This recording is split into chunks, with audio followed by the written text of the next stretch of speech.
फेरे होते हैं। सभी हमारे घर के सदस्य माताएं बहनें सभी जानती हैं किस तरह से विवाह में विधियां होती हैं, 7 फेरे होते हैं, 7 वचन निभाए जाते हैं।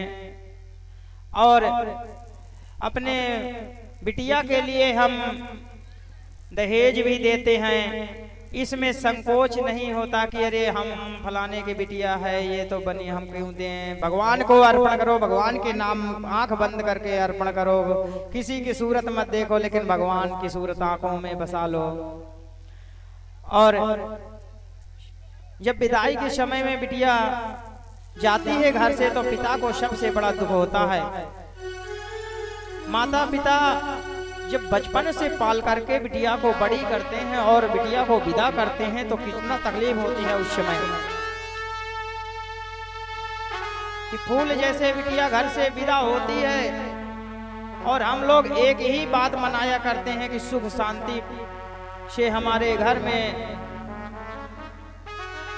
जहां भी हमारी बिटिया जाए, जिसके भी घर में जाए, एक ही संस्कार सिखा करके भेजना चाहिए कि बिटिया जिस तरह अपने माँ बाप को छोड़ करके तुम जा रही हो, इसी तरह माँ बाप को समझना। अपने ससुराल में जाने के बाद, अपने ससुराल में जाने के बाद बिटिया में शिकायत नहीं आनी चाहिए कि तुम्हारे माँ बाप ने संस्कार नहीं सिखाया है।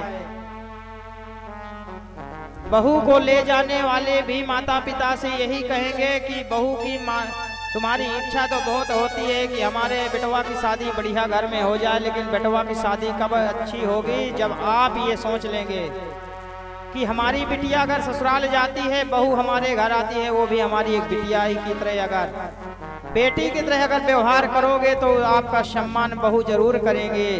और अगर सास बन करके बैठोगे तो सास का कलयुग में अब जमाना नहीं रहा।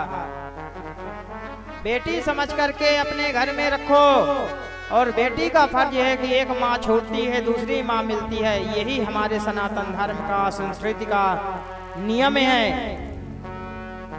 कि तकलीफ होती है माँ बाप को जब बिटिया को सयान करके और विदा करते हैं। अगर ससुराल पक्ष से तकलीफ होती है, ये एक मानों के लिए नहीं है, सब मानों के लिए है। हर घर में बहू है, हर घर में बेटी आती है। ये रिश्ता जो बना हुआ है सिर्फ प्रेम का बना हुआ है। एक दूसरे के घर में बिटिया जाती हैं और एक दूसरे के घर से बिटिया आती हैं। यही सृष्टि का नियम है और इसी को विधाता ने लिखा है।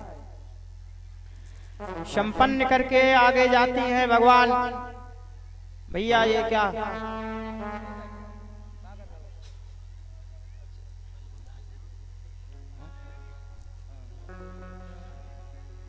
भैया संगीत वाले कह रहे हैं बधाई दे जाओ, तभी आगे अब भजन गाएं। और अब आज और कल का 2 दिन का समय है। प्रधान जी के जेब ढीली कर लो भैया, प्रधान जी को भेजो और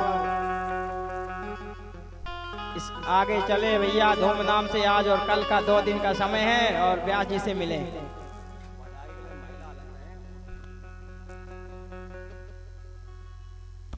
देखो अगर बधाई में जैसे नृत्य करेंगे तो महिलाएं एक तरफ रहेंगी बढ़िया और एक तरफ जेंट्स। कोई अगर इधर उधर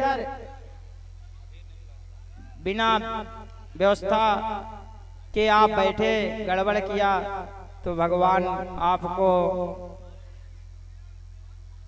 प्रसाद नहीं देगा और भगवान ना आपको कभी आपकी इच्छा पूरी कर सकता, क्योंकि आपकी व्यवस्था आपके हाथ में है।